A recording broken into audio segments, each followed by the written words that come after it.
Good evening, friends and colleagues and members of GANYC. Thank you so much for joining us tonight here in this magnificent space here at Federal Hall. So appreciative of being here. My name is Michael Cole. I am the president of this committee. Really, I don't know the things, but it's not volume. All right, can you hear me now? Yes. Is that better? Okay, so, for those of you who don't know me, I'm the president of the GANYC Association in New York City. My name is Michael Morgenthau. We're really happy to have all of you here. Before we get started, I just want to go through a few rules of the road.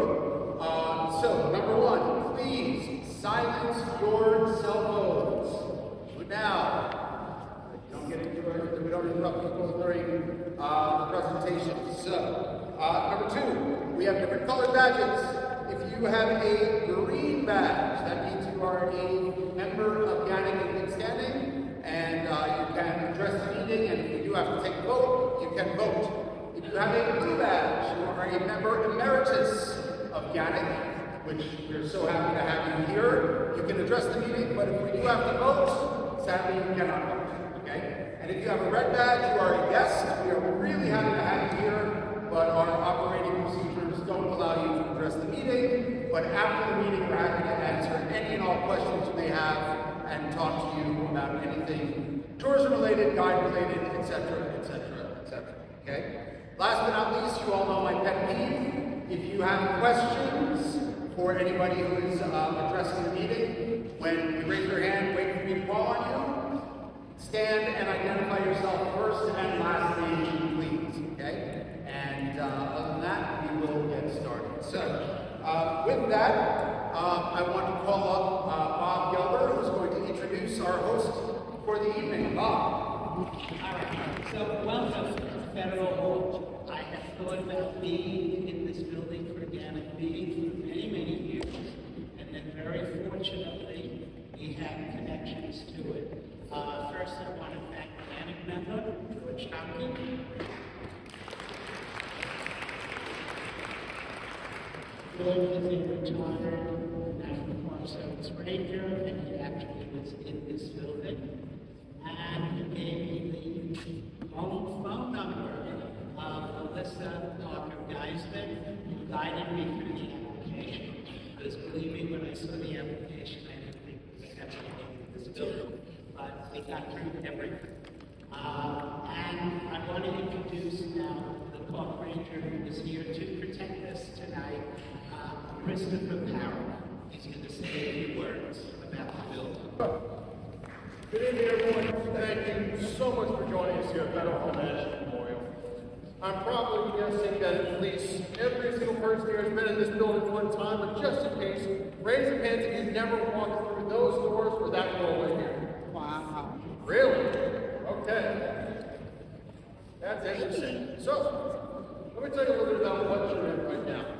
Federal Hall National Memorial. Most people see that statue outside, and they think this is all about Washington. The story we tell here at Federal Hall is actually the story of being the first.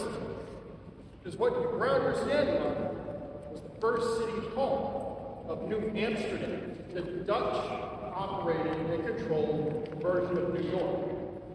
Then later, as the British took over, this becomes the first city hall. Back when Wall Street was a wall at that time. I know, they're very creative with names, aren't they? But more importantly, this building was the epicenter of the city that was New York at that time. This was their jails, this was their library, this was their court, this was anything and everything they needed it to be. And two momentous court cases will take place in this building. One of which, the humble that we know today, is freedom of the press. The next one will start to be our first initial reaction to leading us to separate from Great Britain to becoming our own country. That first one in particular is about a man by the name of John Peter Zane, a newspaper writer. He writes very honestly, very candidly, some might say. He will sometimes write in an unflattering way about certain individuals, such as the governor of New York. The governor of New York did not take well to this, and he tries to have Zenger criminally tried for libel and slander. There will be a full court case on this. One of the lawyers will be named Hamilton, but not related to Alexander Hamilton. But the whole premise that they will fight this charge will be, it is not untrue, it's just unflattering. And because it is still true, they can still write about it. That leads us to successfully Zenger beating the court case, and it lays the groundwork for what later will be called freedom of the press as we know today. Now, with that being said, the second court case I mentioned will happen with the Stamp Act. This building, this location, this ground is where the first Stamp Act Congress will meet. We did not want war at first. We never wanted war. We wanted a seat at the table, but we were willing to fight for it. And here was the first response by the entire colonies. All delegates from all the states making their way here, or at least most of them, writing a letter saying, we do not want to fight. We want representation. No taxation without representation. We've heard it a million times. This is where it came from. And this building, even as the fight begins, will continue to be a city hall for the city of New York until 1789. Because at that time, this building is going to go through a large set of changes. This ground is going to become the first, once again, the first nomination, first inauguration, the first president of the United States, the first time that the courts, the legislative, Congress, and Senate, and the president are all located in the same building. And on April 30th, 1789, just outside these doors where that statue now stands, former President George Washington will be inaugurated as the first president of the United States. This building will be the room that it happens. However, that won't last long. Because as part of the agreements made here, there's an agreement made to move the capital further south to be of a more equal distance between the northern and the southern states for better representation. That will become what we know today as Washington, D.C. But Washington, D.C. still needs to be created. So instead, this building will no longer be the center of the government. That will now be Philadelphia. This building will then go back to being under the hands of the city of New York. Till the second version of this building no longer stands. It was taken down in 1812, but there are still pieces of this building today that you can visit. One of them right behind you, a nice big giant piece of stone that says, here on this stone stood George Washington, 1789, April 30th. The building we stand in now was another first.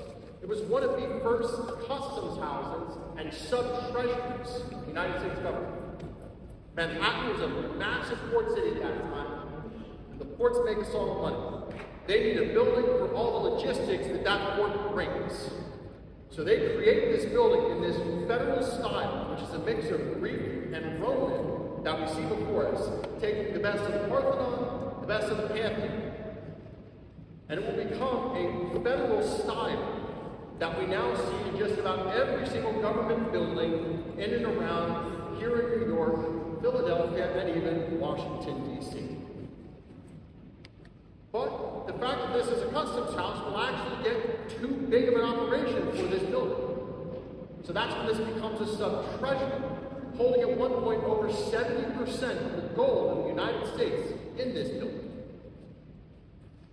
But later on, then, this building will end up in the hands of different government agencies, such as the FBI. It will be used as a passport office. different documents were taken care of. Then, around the 1930s, it will end up in the hands and the care of the National Park Service.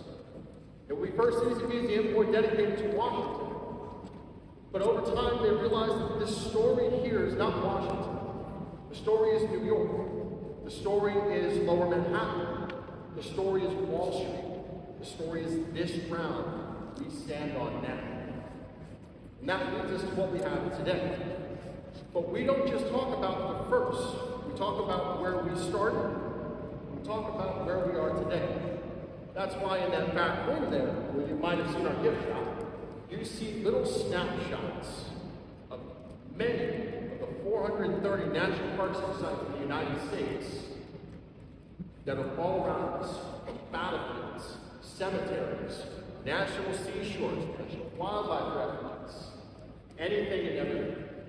433.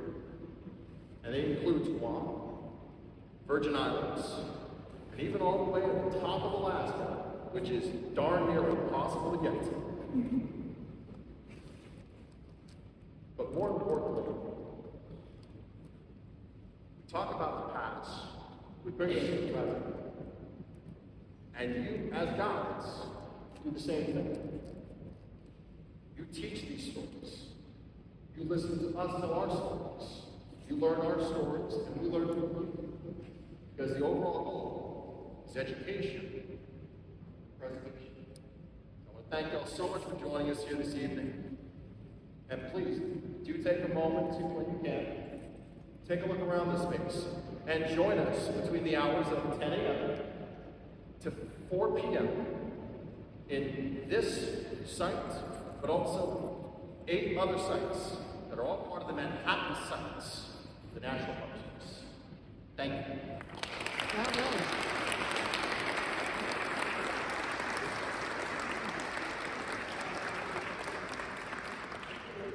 Okay, we have time for 1 or 2 questions. Mike.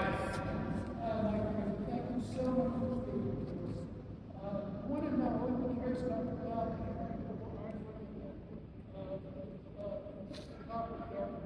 is that from 1883 or earlier iteration? So just to repeat the question, he was asking about the iron balconies that are up on the second floor. Are you talking more about the balconies themselves or more the clocks? It sounds like we're talking about the clock. So the structure that we stand in now has been here since about the, I would say, mid to late 1800s, and this is the original structure. It has had some work done here and there, of course, but everything about it is very much still as it was when this became a customs house and a sub-treasury, even down to the fact that you can still look at these floors and you can actually see the grooves that some of the different parts that would have contained all the gold and all the desks that would surround here as a customs house are still indented in the floor rounds. Mike. Our first president, Yes, sir, right? now, when was this an executive facility for the first president on his inauguration? So in particular, with Federal Hall itself, I believe that the judicial and the legislative might have already been here by that point. Between 1788 to 89, there was a large restoration of the building. So we talk about it being 3 different eras. It's really 2 different buildings because they take the old City Hall and they make it pretty. They make it fancy. It's done by Pierre Leonfant, who of course is well known for laying out the grid system of Washington, D.C. that we both know and hate to this day. But also, in particular, with when Washington was inaugurated out there was a second floor balcony as well, where that statue now stands. We believe is the approximate location of where Washington was actually standing. That was placed by John Quincy Adams at a later time. John. Yeah, John Summer. Do we know what was here in the interim between the original Federal Hall and this building? And was there any effort to save it at the time? So, in terms of trying to save this structure at that time, keep in mind the building was from 1730s. And we're talking New York City in the early 1800s, where progress was really the name of the game, and there was a need for a larger space more than anything, and also more grandiose space in a way. And the city by that point had already, I think, moved their city hall further down, closer to where it is today. I don't know for sure if it went straight from here to where City Hall is today. It did? 1801. Then it was around that same time that probably this building wasn't receiving the care that it should have been, but also it could have been falling apart at that time because it was a little over 100 years old at that point as well. Because it was in '89 when the federal government left the building and moved it down to Philadelphia. Although I think there might have been still some things going on around here in terms of the time frame of the treasury and such, as of course Hamilton was still in the area, at least till gets to the war there. We have time for one more question, and we do have to move on. So any idea when the scaffolding in the front will be gone?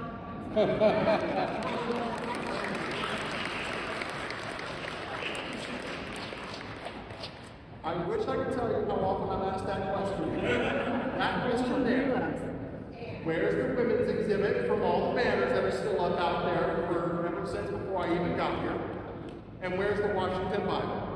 Those are the three main questions that we get asked here. So for the scaffolding, there is a lot of work going on the exterior of the building to restore it so that we can prevent further damage on the interior of the building. At this time, there is no date that I myself know of when that all is going to happen.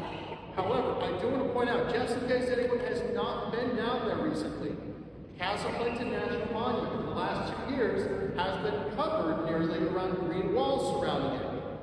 As of earlier today and earlier this week, those walls are finally starting to come down.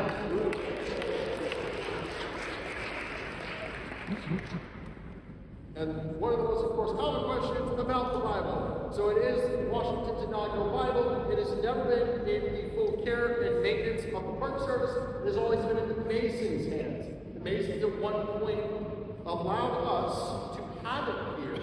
And from what I understand now, it is with the Manhattan Historic Society Museum in Midtown. That's where I last heard it is. And then the banners. We have many people coming in and asking about those banners. Those banners sadly have been left in place since the scaffolding went in place and have not been able to get them down yet. How about a round of hands? So again, welcome everybody. Before we do anything else, I just want to call first and pull up the agenda. Is there any new business we need to attend to at the end of the meeting? Okay. I'll take your deafening silence as a no that say the agenda's good to go. So first of all, I want to wish everybody a happy spring.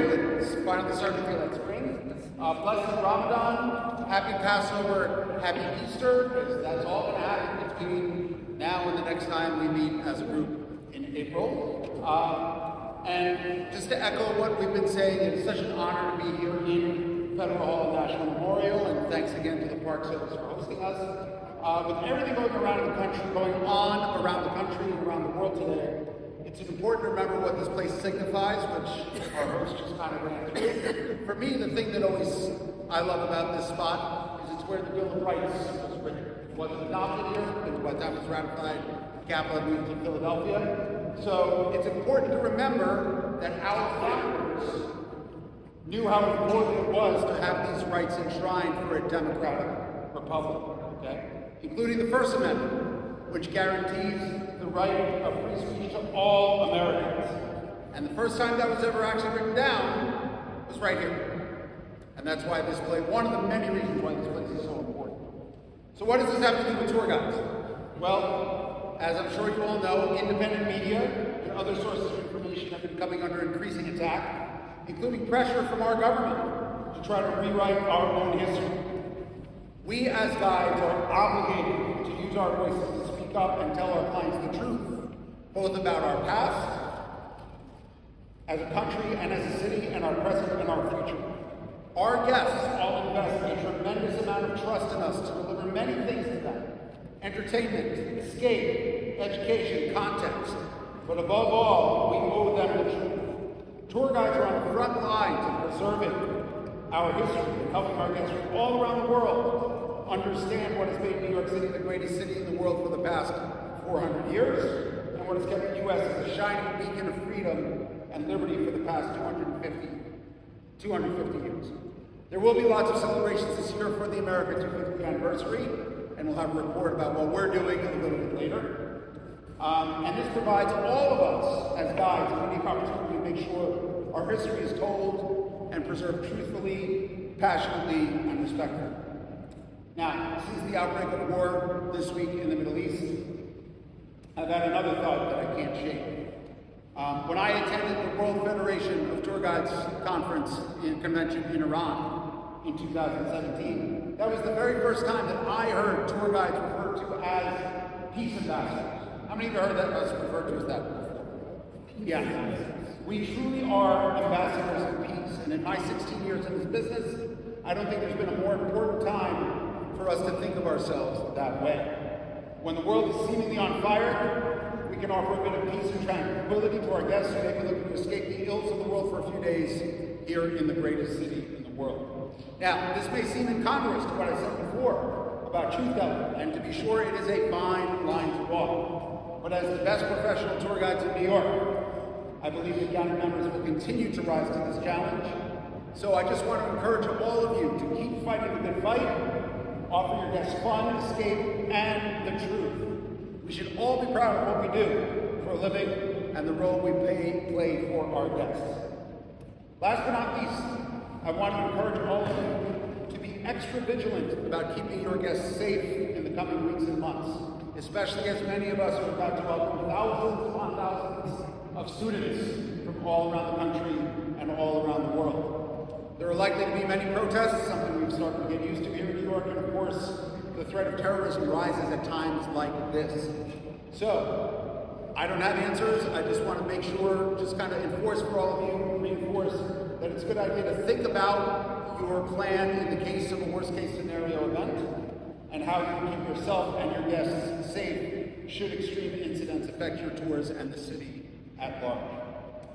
Of course, our business is not immune from domestic and world events either. We are directly impacted by it, and the war threats to be one more factor that could cause a further downturn in tourism. The executive board has been working on developing a form that will make available to all members to report downturns in your tours, whether you run your own tours or work for other tour operators. I'd hoped to have it ready for this meeting, but there's been a lot of other things going on in GANYC, so look for that to be sent out shortly. We're still working to finalize the language and the questions. Once it goes out, you can fill it out retroactively.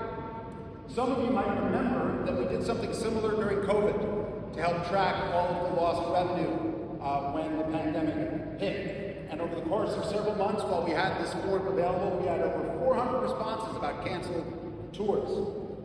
Data is power, right? When we go to talk to government, when we go to talk to tourism officials, a lot of times they ask us for numbers. We don't have that. We don't have that at our fingertips. That is why we want to start gathering this information, and it will help inform the decisions we make to proceed during these perilous times, both internally and externally when dealing with the other parts of the tourism industry, government, and the media. So be on the lookout for this to go out, hopefully in the next week or two, and spread the word, and please keep returning to it if, unfortunately, your tours do take a downturn.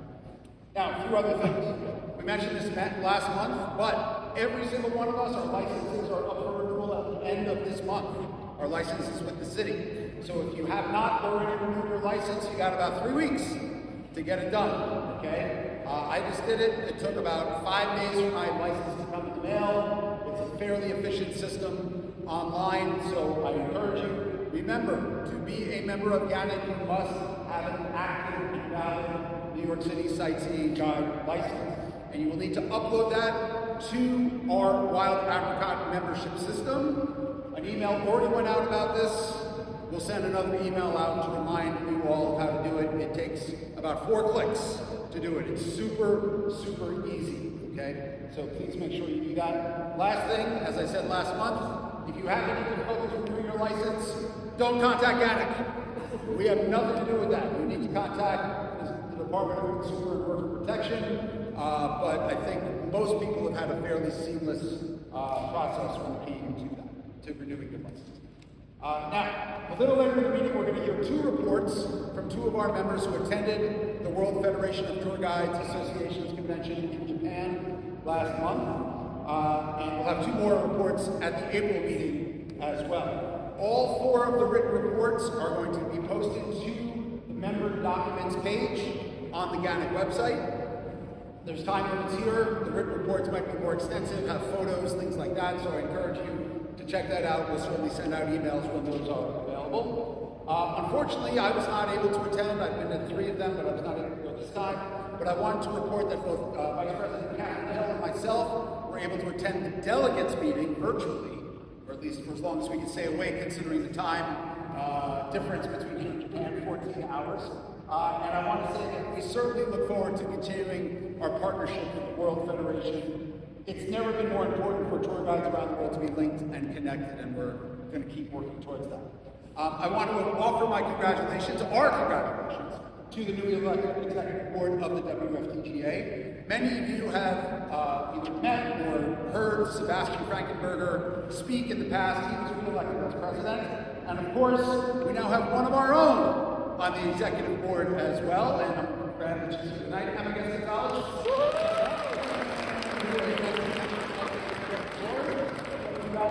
Emma, we know she'll do a great job representing tour guides from all around the world. Make sure the issues of New York get heard. And of course, what everybody else wants to know, some of you might have seen this already, but where is the convention going to be in 2 years? Or for only the second time in the history of the World Federation, it's going to be in the Western Hemisphere, in Peru. So start planning, start thinking about it. They haven't announced the official dates yet, but we will certainly keep you all informed. It's still a long flight, but not as big of a time change, so that's kind of helpful as well. And of course, speaking of conventions coming up, keep in mind the dates for our next national convention, which is taking place January 13th to 15th, 2027 in Salt Lake City, Utah. I know the organizers are hoping to offer pre- and or post-convention tours to the national parks as well, which has not always been a feature of the NFTGA conventions in the past, so stay tuned for that. A couple other things. We have finally updated our industry partner dues. It is now $150. That was part of the budget that we passed earlier this year, but it took a little while to get it updated. But as part of that, we are also moving forward with the process of making all industry partner renewals on come up on one date, just like the membership does as well. In the past, industry partners have always renewed on the date that they became industry partners, and that became very hard for us to keep track and make sure they were getting notices and things like that. So as part of this process, we're going to make it all new. All renewals come due on June 1st. We'll start notifying them in early May so that they can renew on June 1st. This is the first step in the long-awaited revamp of the Industry Partner Program, which we'll be working closely with the board, working closely with the Industry Relations Committee over the next couple of months, so stay tuned for that. Our partners at IATGG, more acronym sounds, right? International Association of Tour Directors and Guides. We sent out a post on the Facebook page, but I just want to reiterate. There's a new executive director. Her name's Elaine Rodriguez. I've known her for 15 years. She's great. She's going to do a lot of great things with that organization, but she wanted us to pass this along. So IATGG is inviting all members of GANYC to be part of its growing international database of professional tour guides and tour directors. Tour operators from around the world use this database when sourcing qualified guides for upcoming tours. You can create a complimentary, aka free, profile at no cost to you, which will allow you to be searchable and findable by tour operators looking for guides in New York City and beyond. You'll also be included in job alerts that come across the desk of the IATG. For example, the post we sent out, they shared that Let's Go City Tours was looking for multilingual guides here in New York.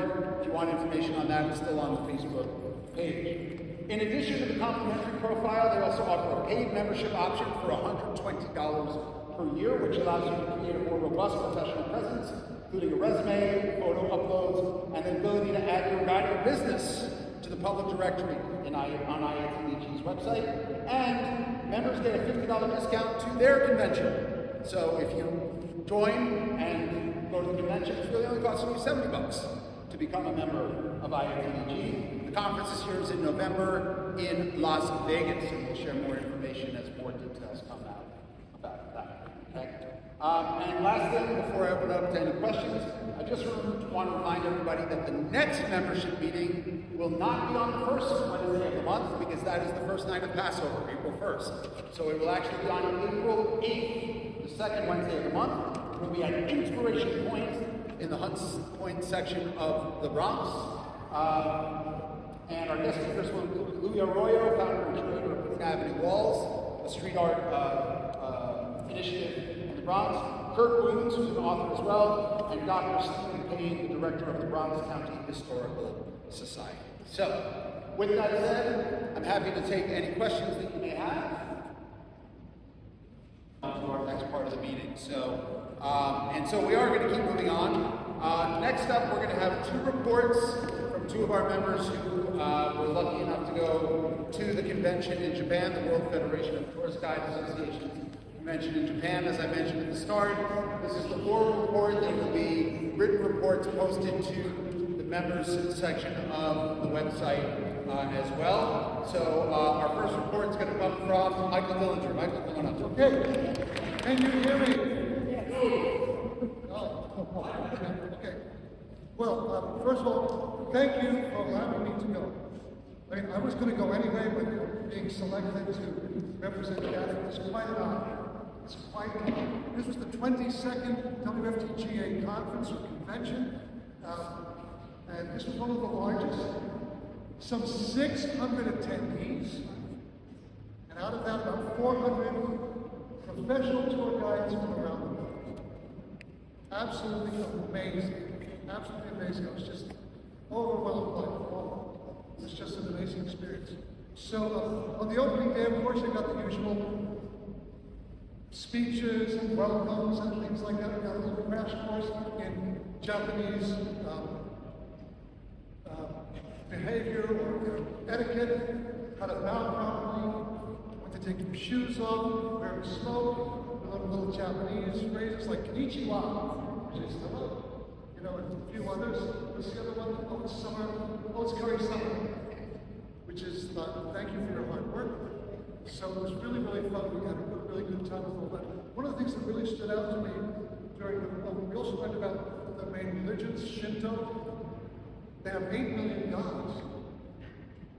Imagine the killing of that. Whoa! Whoa, right? 8 million gods. And Buddhism, those are the two main religions. And a lot of the Japanese practice both, which I think is really interesting. And then Christianity is about 1%. By Christianity, it's mostly Catholic. There's a few other Christian sects now, but Catholicism really has roots in Japan. Let's see. Proper handling of business cards, 2 hands. You receive it with 2 hands because it's an extension of the person. Okay, we're giving a short course on Japanese phrases.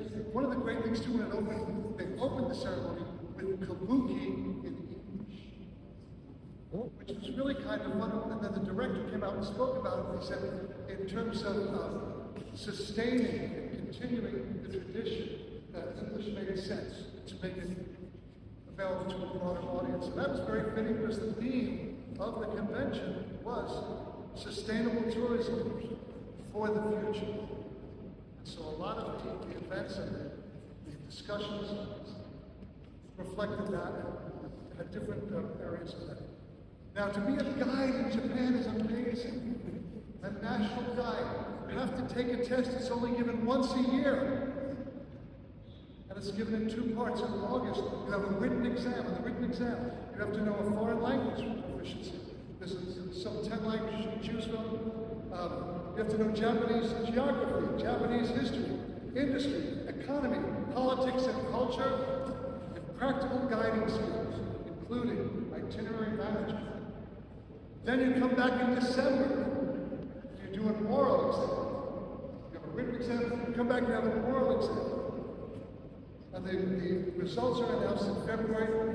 The national exam pass rate is 14.7%. Okay, people take this test. It's absolutely amazing. Now, right now, there are 28,535 licensed guides in Japan. They have to go refresher training every 5 years. While we were in the convention, they announced the results. There were 27,950, and during the convention, 585 people had passed the test. So you consider the pass rate is 14.7%. A lot of people take that test. That's amazing because one of the changes that went into Japan in 2018 was they no longer have a law that requires guides to have license. Now you can guide Japan, foreigners can guide in Japan, unlicensed guides, volunteer guides, so it's changed a lot. But still, that honor, that belief in that credibility and professionalism still drives so many of these guides to do that. It's just absolutely amazing. Now, some of their challenges, and this is going to be interesting, you talk about New York's issues. And we share a lot of the same things, okay? Variation in guide quality is one of their concerns. Over-tourism is one of their concerns. Shortage of younger guides. How do you attract new people to the business? Coexistence with AI and low compensation. Does that sound familiar? Anybody? We're talking about it. Now, day 2 was a day of learning. We started out with some roundtables, 9 roundtables, and the roundtables were formed to come up with shared structural challenges, practical actions that can begin within the next year, and long-term directions for strengthening the profession. There were 9 of them. One of them, what should certification really protect? Visitors, heritage, guides, or all 3? Why does unclear language, guide, tour leader, manager, whatever, weaken the profession? What kind of training do guides need most today to stay relevant? How can regional and global guide networks become stronger and more influential? How can guides protect accurate interpretation when AI creates online content about heritage and destinations? Should driver guides have different training and certification? Why or why not? What ethical issues in guiding are still not discussed enough? What digital skills should every guide have by 2030? And do free tours increase access or damage the profession? And so we had these roundtables. They announced the results later on the final day of the closing ceremony. I'm going to share a little bit of that with you as well. It was really, really interesting.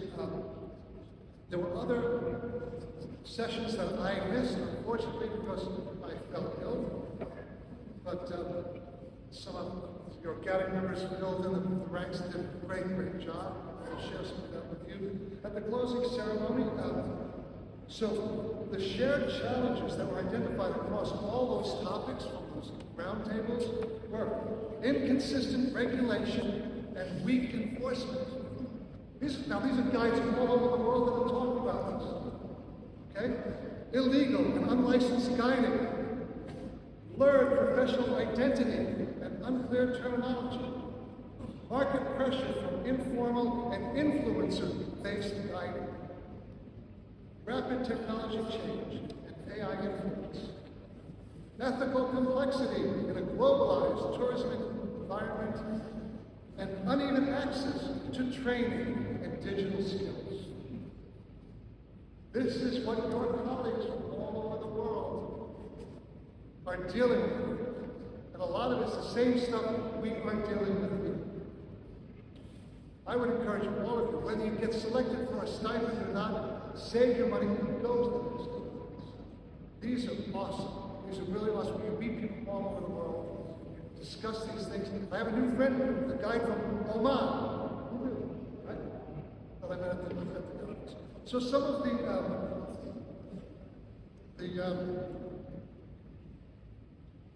proposals that came out of this with the licensing, clarify minimum guiding standards, adapt national certification systems, strengthen recruitment. These are going to be posted one of the things that I think noticed, though, that I think is a little bit of a mistake, is the reliance on government for enforcement. It's not enough. Japan had a great licensing law and it changed because governments changed. Okay. What I wanted to talk about just briefly at the end is that these guides were amazing. I have to tell you, I mean, part of it I know comes from their heritage. They can track their tradition and their history back to 660 BC as an identifiable code, as a population. And that runs deep in their pride in them. It's just amazing. Okay. And when they share, first of all, I was overwhelmed by the way they shared dog tours. When I went to Hiroshima and to Nagasaki, took my breath away. There was no sense of victim. There was no sense of blame. It was just the history. What happened and why. Their mission is why we should never let it happen again. Why we should never let those weapons happen. What really struck me throughout this conference is these guys, they have such a sense of who they are and what their country is, what their culture is. And I was thinking throughout the entire thing, how do we do that? Is there a way for us to improve ourselves in that realm? Because we are a very diverse culture. We don't have a singular thing. So the question becomes, what makes us uniquely American? We know what makes them uniquely Japanese, but what makes us uniquely American? And even scope it down. What makes us New Yorkers? That's the challenge. Anyway, thank you. Next up, Kristen Singleton Ferrari. Come on down. Good evening, you all.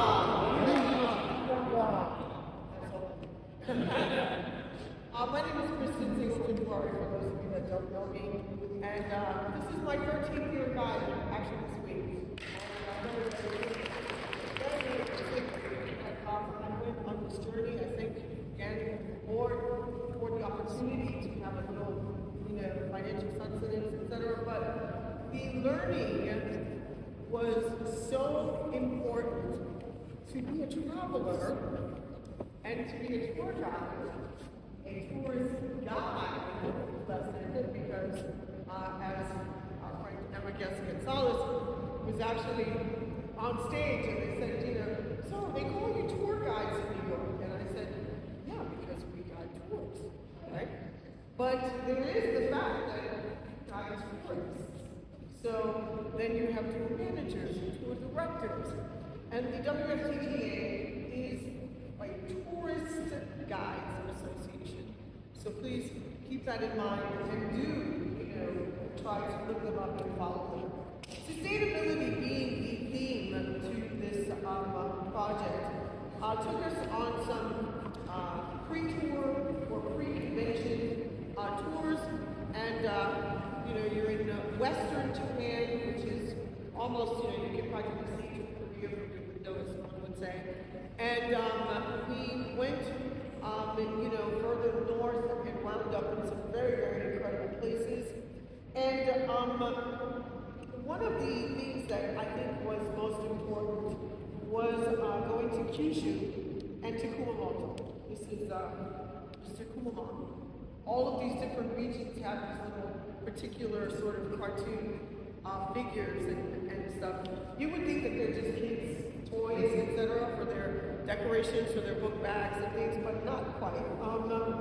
And one of the first things that we learned that guiding is sort of a narration, that the Japanese will always tell you a story, but it is also about stewardship.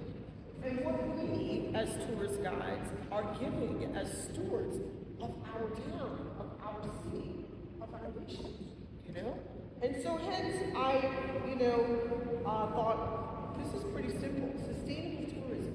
How do we leave less of a trace? One of the first things that I learned, take your garbage with you. We go back to the hotel, I have a separate bag of garbage in my bag that I can put in some garbage, no garbage cans. So next time tourists ask you about this, and all of these things are part of a concept for them in the way that they teach ordinary people to get around. So it's not printed on any bags or printed on any t-shirts. There's no, give a hoot, don't pollute. It's just a concept that everybody is aware of because you see it on the streets. I think we went through 4 seasons in the first season. The Japanese are always prepared. You have a dual motive for carrying an umbrella. The sun and the rain. Sometimes for the snow, but it's usually when it snows, it's like coming at you so hard that the umbrella doesn't help anything. Of course, I had my little New York umbrella. But the sun, very strong. It is the land of the rising sun. And hence, when the sun did come out and it was maybe 50 degrees outside, it felt like it was 60. And I was going, okay, you need sunblock. They have sunblock in everything, So all of the products and wonderful things, we'll get into that when you see my report online. But definitely the weather having its changes was just taken in stride. No one was sitting around complaining. Just remember to bring your jacket, remember to bring this. And when I travel on tours, as an Italian, I can tell when we go up to Niagara and other places. But here in New York City, we don't quite experience it that hard, but they just seem to always be ready.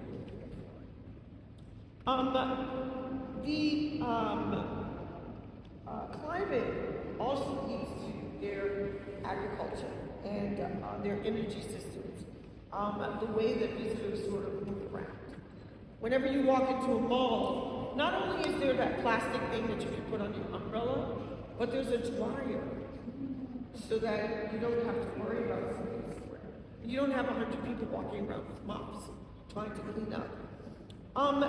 The conference also leads us to learning some different lessons. So we had some classes. The DC ambassador, Maricar Donato, gave us a class that taught us about ChatGPT. Now, I tried to write this speech for ChatGPT, and let me tell you, it was incredible the way that she walked us through putting different subjects and what we want to interpret about a story or a place or subject, and bringing that into something that was manageable, where Kristen doesn't type, 95 words a minute. So it was facilitating my way of being able to put a tour down in paper and to get through this report even. And at the same time, as we were in the class, she gave us some subjects, gave us some wording, and I was sitting there freaking out, like, this is so incredible. I'm literally learning how to use technology to help me further and better at my tours. How does AI try not to replace us as guides and give us technology that we can use? Because we have authenticity. We have personalized stories. And that is where we make that difference between something that AI will never, ever, ever be able to do. If we lose that human voice, we lose the heart of the interpretation. So hence, don't worry, you're not getting left out, okay?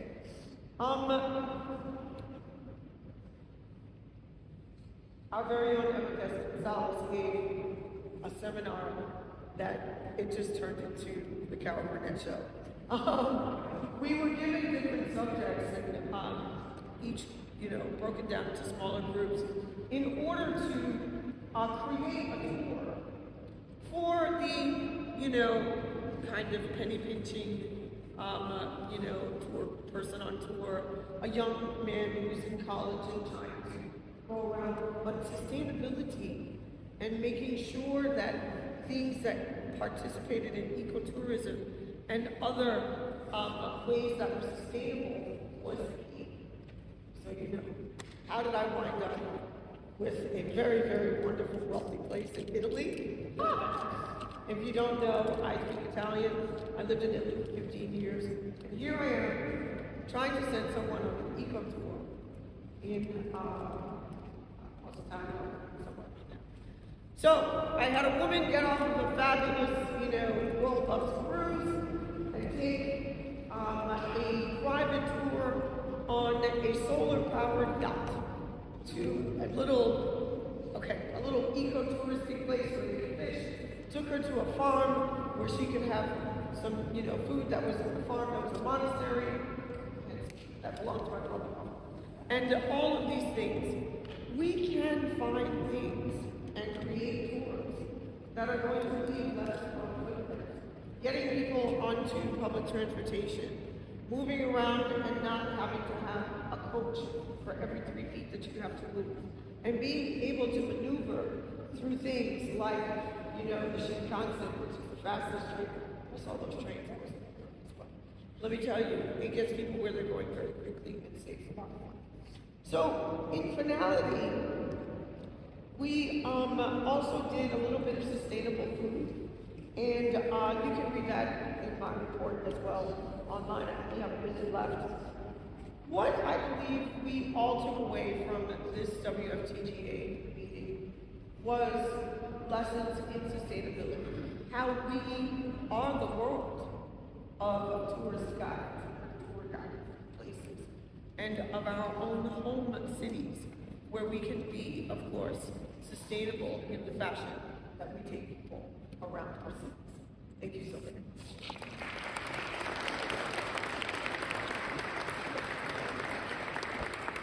Okay, anybody have any questions for Kristen? Stan?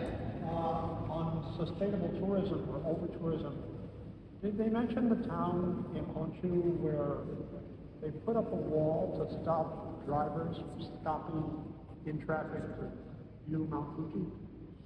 I actually visited Mount Fuji, not the actual, but I went very close to there. It was not mentioned because it wasn't part of the itineraries that we had pre-noticed for, but there was a lot of material available at the conference that could give us that information. So no, not really, but yes. Thank you so very much. Thank you. So just as a reminder, it's been mentioned a couple times, but there will be more extensive written reports posted to the website, and we'll send out email blasts when those are available. But thank you for both of you for representing us in Japan, and next month we'll hear from Emma and also from Bob Gilbert on their experiences there as well. So we have one more section of the meeting to get to, and that is our committee reports. We are going to start. I'm sure many of you know we have a major event coming up on Monday, GANYC Apple Awards, and to hear all about the final plans. Amazing, Sarah is still standing, but turn it over to Sarah.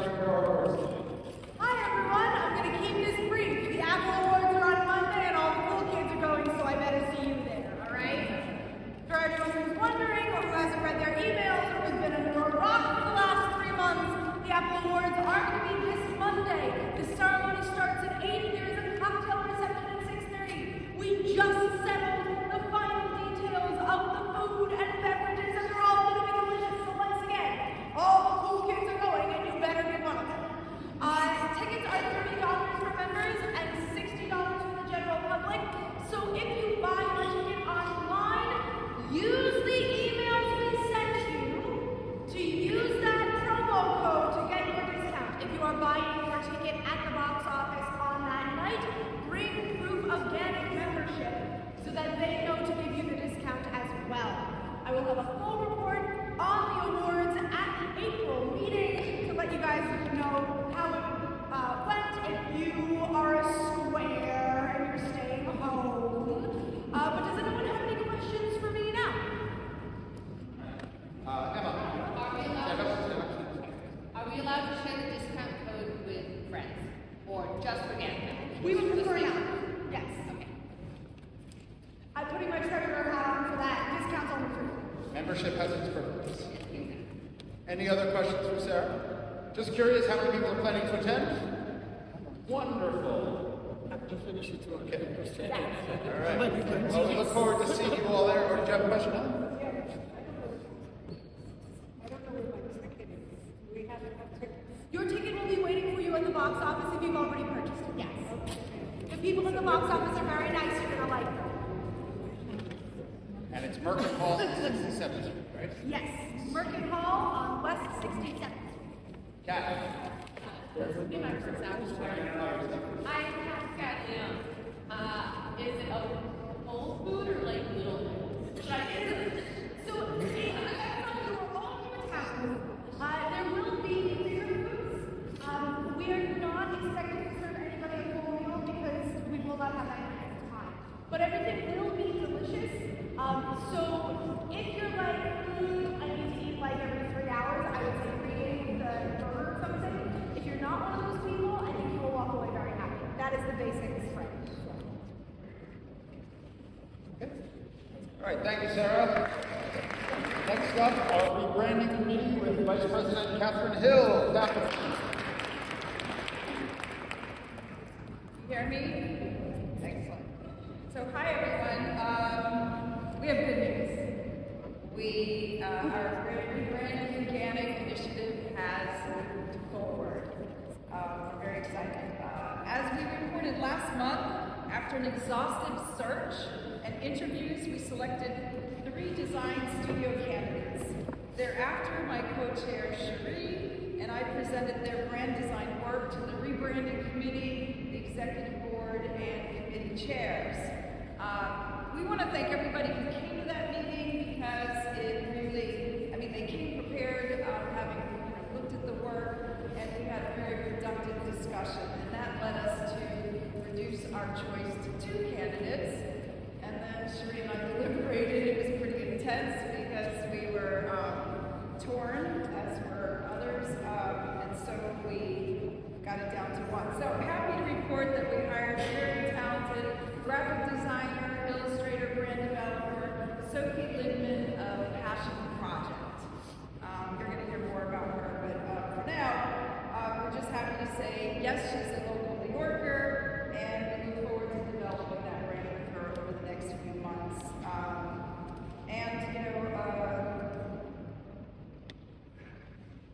We're just, it was really great because we were able to impress it upon her that we want our brand to represent the association, all that it possesses of our mission, our core values, and our promise. So, to help Passion Project gain a clear understanding about GANYC, Cherie and I shared with her our comprehensive discovery phase, which you were all part of.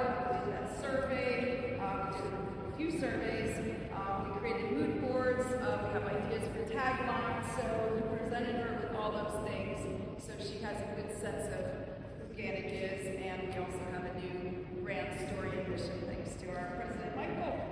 Last week we met with Ms. Linden. We discussed logistical aspects. So we have the development process, we have agreed upon deliverables, and we signed a contract. Yay. So we have a structured timeline, and we are aiming to finish the brand by the end of May. So we'll keep you all informed. Yesterday was our first official kickoff meeting. It was the creative kickoff, and it was to discuss brand strategy, aesthetics, what we like, what we don't, where we think GANYC should go in terms of our legacy, our mission, and as I said, our values and our promise. So, it's very exciting. So I want to thank Michael, Cherie, Pat Salione for their work with us and the rebranding committee and everybody who participated in our discovery phase.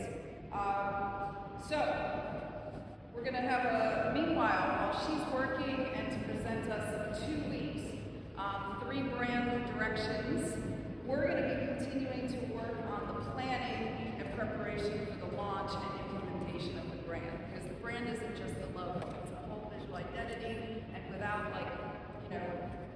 bringing it into fruition through our website, through our social media, it won't really carry that weight until you finally have a sense of the look and feel and certainly a voice and tone for GANYC. So stay tuned, we'll tell you about the launch and implementation. Many of you got, all of you got, but many of you responded to our talent and skill search. survey.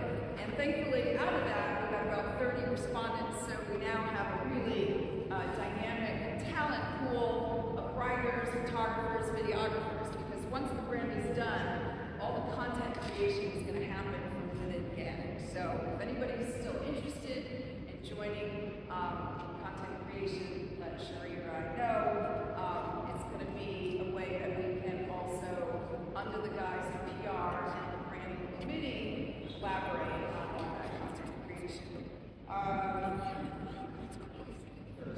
Okay, I'm almost done. Yeah, so that's about it, actually. I said. I just want to say that our first two committee reports, Sarah, Catherine, co-chair Cherie, have been working just incredibly hard over the last few months on the awards, on the rebranding. Everybody who volunteers at GANYC works incredibly hard, but these three have gone over and above in terms of what they're giving to our association. So I just want to make sure they really appreciate their efforts. Give me a big outstanding. Okay, so next up, membership committee, and Suzanne Roseman is going to present for the membership committee.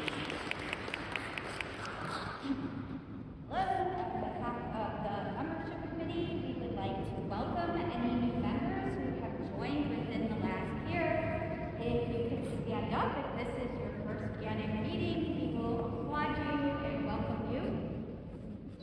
Well, this way. Oh, we have some TA.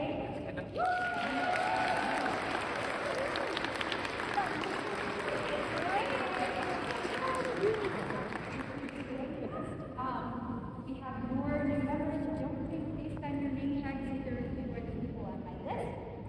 We have some new members as of February. If you're here and I say your name wrong, correct me please. It's Benjamin Hemwer, Malad Ratab, and Whitney Henry. We also interviewed Dina Brody, Whitney Henry, Malad Ratab, and Guy Whitney. We have some applicants who are going to be interviewed in March. This is Beat Boy, Emily Khan, and Jitendra Lake. So, lots of new members hopefully coming on. For professional development on Wednesday, March 25th from 6 to 7:30 p.m. at the Pier 57 in the Seaforth classroom, we are having a new member meeting. All new members who have been here less than a year are welcome to join us and learn how to best understand how GANYC works and how we can help your business. There will be light snacks if we need to entice you that way. Bribery is. The membership committee meets monthly on Thursdays. Our last meeting was the 19th of February, and we have another meeting scheduled for March 26th. These are on Zoom. Please join us if you're available. Also, we have some very exciting events coming up. First, we have a session on AI and how it can help your tour business with Steve Clapper and Mary Webster Williams. This is to be rescheduled. We also are working on a meeting with the Get Your Guide rep, so that would be very exciting for people who are with Get Your Guide, who want to be with Get Your Guide, and have questions for someone who works at Get Your Guide. We are also going to be working on a Google spreadsheet for members of the committee to sign up for helping at meetings and with interviews with new members, assisting the board with that. And in the future, we're going to have, this is so different, but in the future, in the spring, which is like coming next week, apparently according to the weather, there'll be a networking event outdoors, so stand by for more details to follow. Additionally, please look for information on a new upcoming mentorship cohort, which will be starting in late April. We are also super excited to be planning a more casual coffee mentorship type of situation where we believe this is based on some feedback that people weren't ready for quite a structured mentorship program, but they did want to meet with experienced guides and their brains.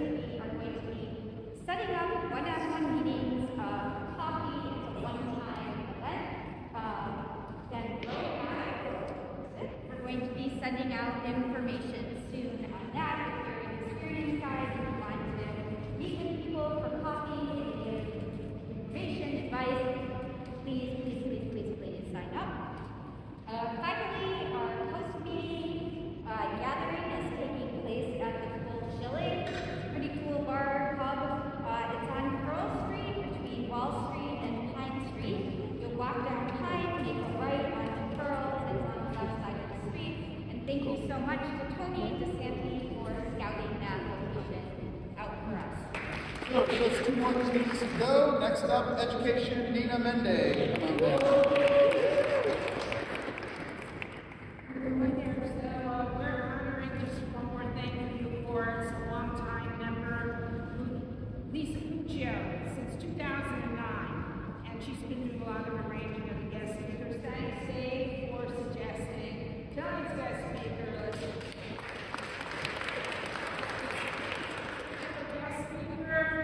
We have limited slots, but somehow there are creative ways of using a wonderful person. So your fam tour, a special webinar, we'll figure it out.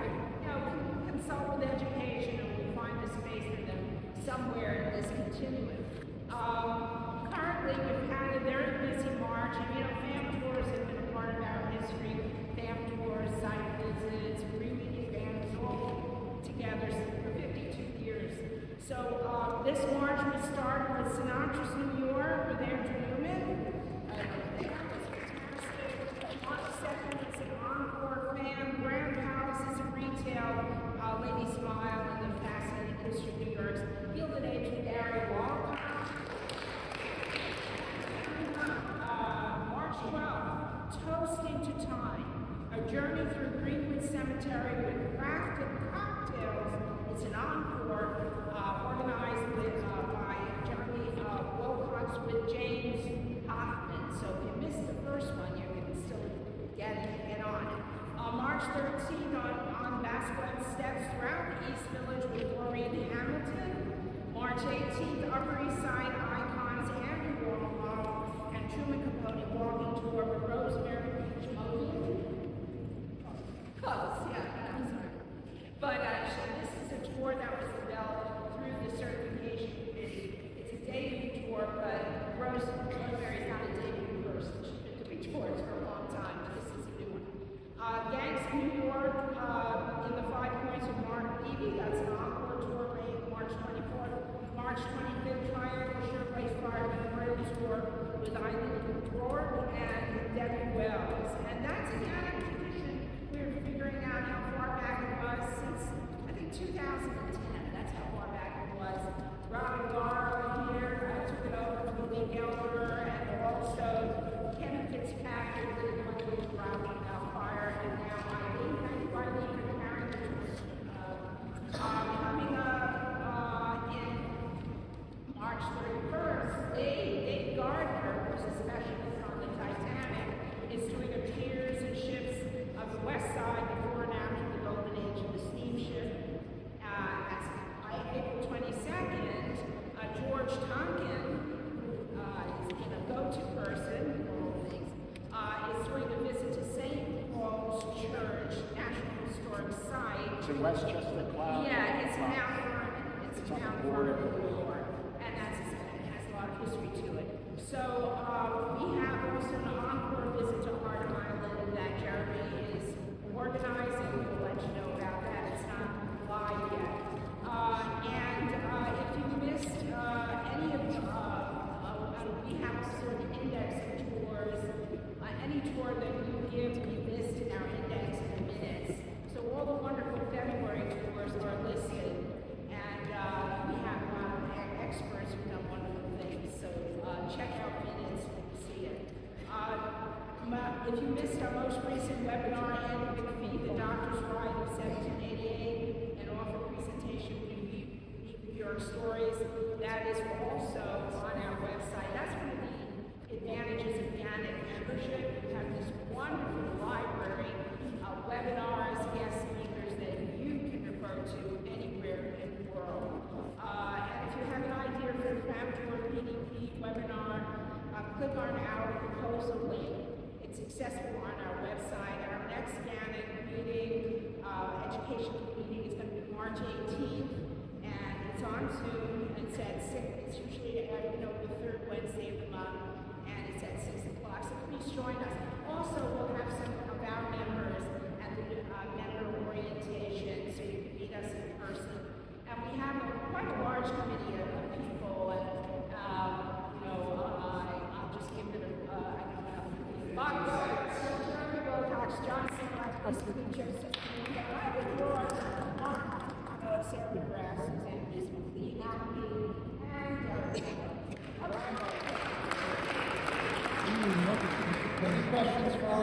education. Yes, stand up, identify yourself. Are you a member? Okay, great. I didn't see your tag. Oh, there it is. Oh, no. Red. I'm sorry. You're not a GANYC. No, I That's the wrong color. Oh, okay, sorry. Okay. Identify yourself. Okay. My name is Georgette Malgagos. I'm a Georgette, okay, member yes. actually of the Yeah, okay. I recognize my name. Yeah. I wanted to ask something about the educational tours. I'm also a teacher, but I'm working for the Department of Education. So I work in the morning. I'm a substitute teacher, and I always attend school if I'm not going to be busy on a student group. But I'd love to attend some of these fan tours. And I see that they're all in the morning, and they're on a weekday. At least the ones that I know. Because I know that there are a lot of interesting themes. So I don't know, I was just curious if we're going to have any evening and an afternoon and a So I can answer this initially, then Nina, if you want to jump in. So first of all, it's done when the guide who's leading the tour is available. We are all working for a living, and generally on the weekends, most of us are pretty busy, so we can't offer fam tours at that point. But we do, we can certainly encourage people when they apply to lead a fam tour to do them in the afternoon or on the weekends, but generally, that's why they're not, certainly not on the weekends in terms of morning versus afternoon. I'm not 100% sure if you have any insight into that, Nina. Well, usually you have to remember that, well, when we get to the warmer months and the days are longer, there tend to be more labor tours because you have the daylight working. In the winter time, the daylight's a little shorter window. But we've had some afternoon tours. We've had some weekend tours because Sinatra tour was on Sunday at 11 o'clock. Yeah,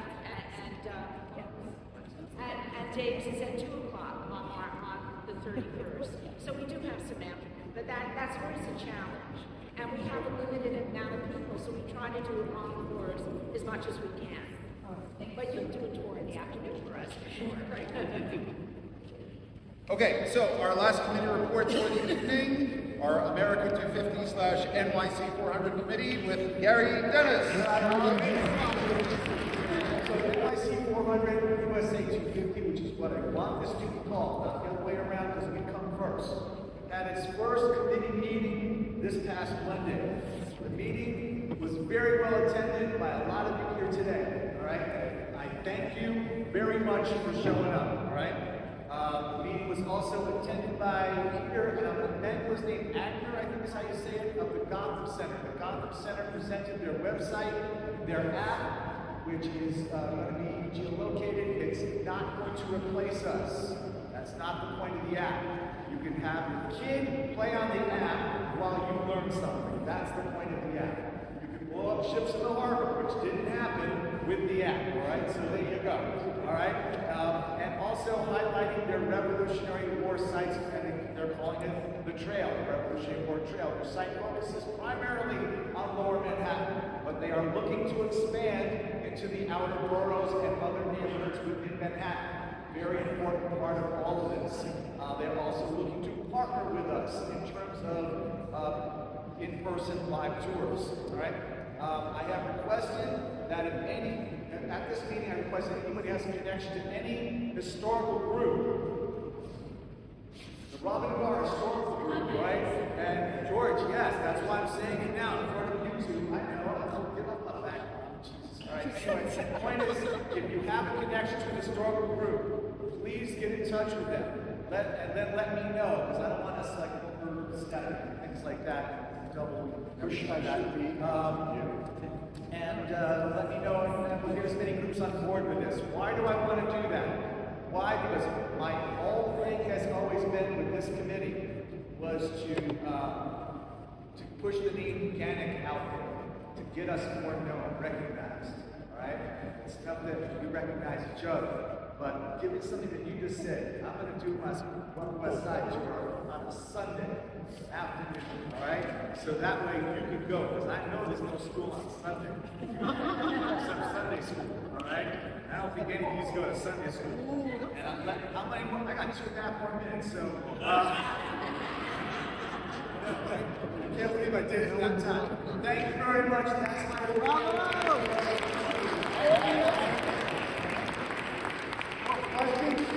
First of all, Gary, you want them to reach out to you. How do they reach out to you? Okay, reaching out to me is not physically touching me because I would really hate that, except for a few. You know you are. And Lee Houghton told me the dirtiest joke on the way in. All right, anyway. Stand up, Lee, tell the joke. All right, sit down. All right, anyway. You send it to NYC400 at GANYC.org.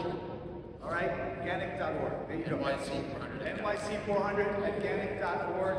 And, you know, look, it may take me a day to get back to you, but I will get back to you. If you took time to write to me, I will get back to you. All right? So, yes, George has a question. That fan tour on the 22nd is the kickoff of the 250th, because at that graveyard, there are Hessians buried there. And they actually have all their names. And when they were building highways in Westchester County, they were coming across graves of soldiers, and they're in mass graves there. So that's a good kickoff to 250th. April 22nd, up in Westchester County, and it's the last stop, Dyer Avenue. Dyer Avenue. And if you probably have my email, I will wait for you at that stop. The last stop of what? 5 train. 5. Okay. Thank you. Any other questions for Gary? All right. So, just a couple of quick reminders. I want to socialize that word. It's called Full Shilling on Pearl Street. Remember, the next membership meeting is April 8th, not April 1st, but that will be listed on the website and the reminders that go out. They have asked us before we leave to help them fold up chairs. And Bob, where are we putting the chairs? Bob, where are we putting the chairs? Folding up chairs, where are we putting them? They told me not to bother. They told us not to bother. Okay, great. Okay, yes, Tony. Yes, after the meeting, Full Shilling Pub, I'd like to see roughly how many people plan to attend. Okay, let's see.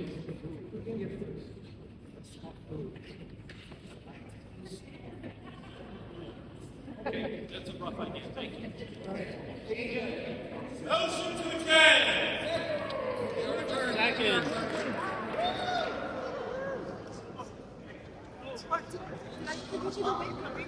Yes, I am.